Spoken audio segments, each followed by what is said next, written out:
The airport is quieter than usual. Departure boards still glow, but fewer names are being called. Security officers stand closer than before.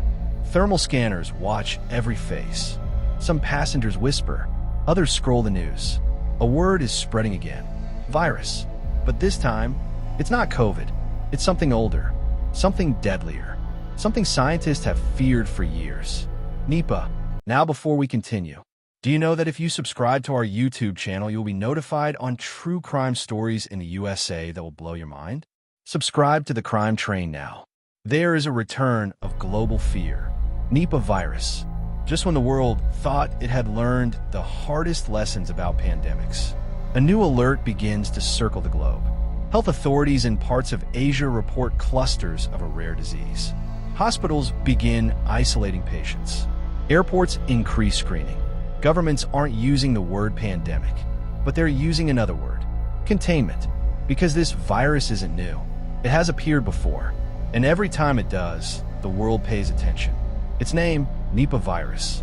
This is the virus that scientists fear. Nipah virus isn't like the common flu. It's rare, but when it strikes hard. It can affect the brain. It can affect breathing. And in past outbreaks, many of those infected did not survive. What makes it even more concerning is this. There is no widely available cure, no routine vaccine, only early detection and rapid response. For scientists, Nipah has long been on the list of viruses with serious outbreak potential.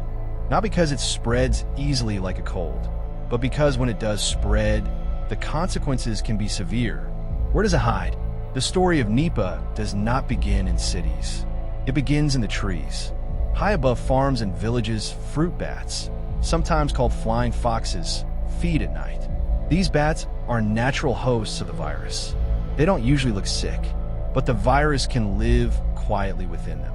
Sometimes fruit partially eaten by bats falls to the ground. Sometimes animals eat it.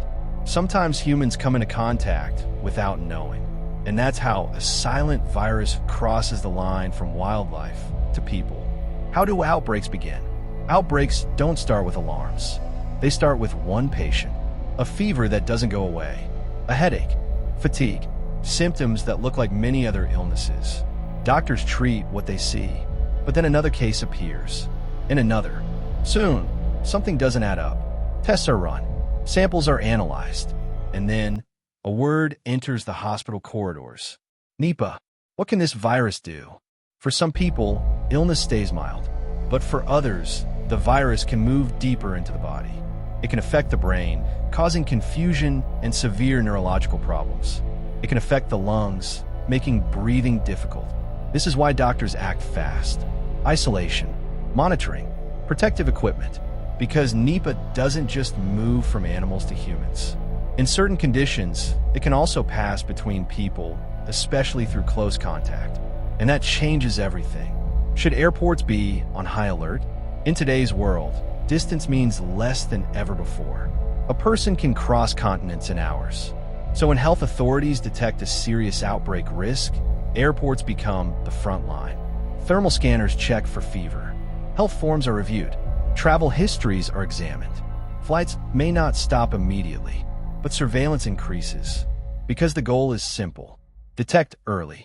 Isolate fast. Prevent spread. Why comparisons to COVID happen? People remember lockdowns, masks, closed borders.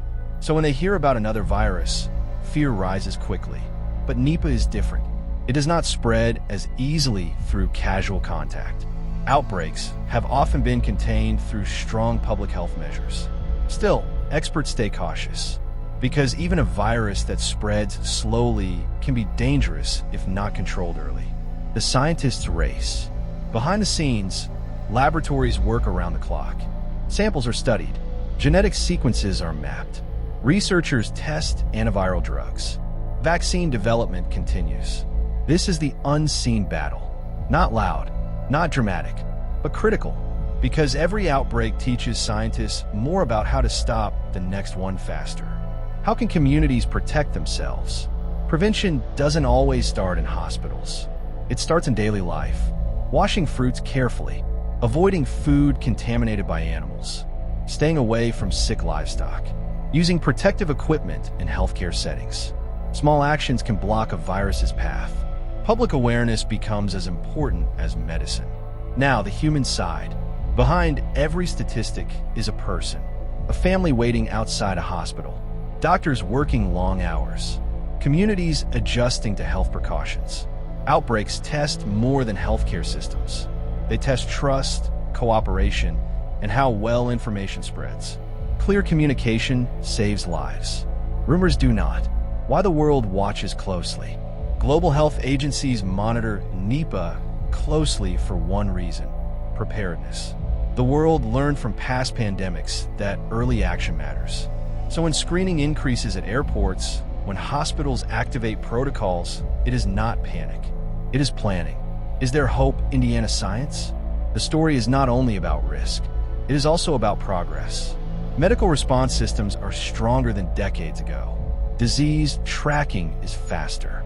International cooperation is better.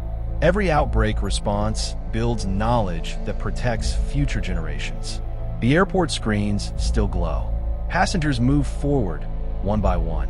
Behind every check, behind every scan, is a quiet, global effort to keep a small virus from becoming a big crisis. Because in a connected world, health security is shared.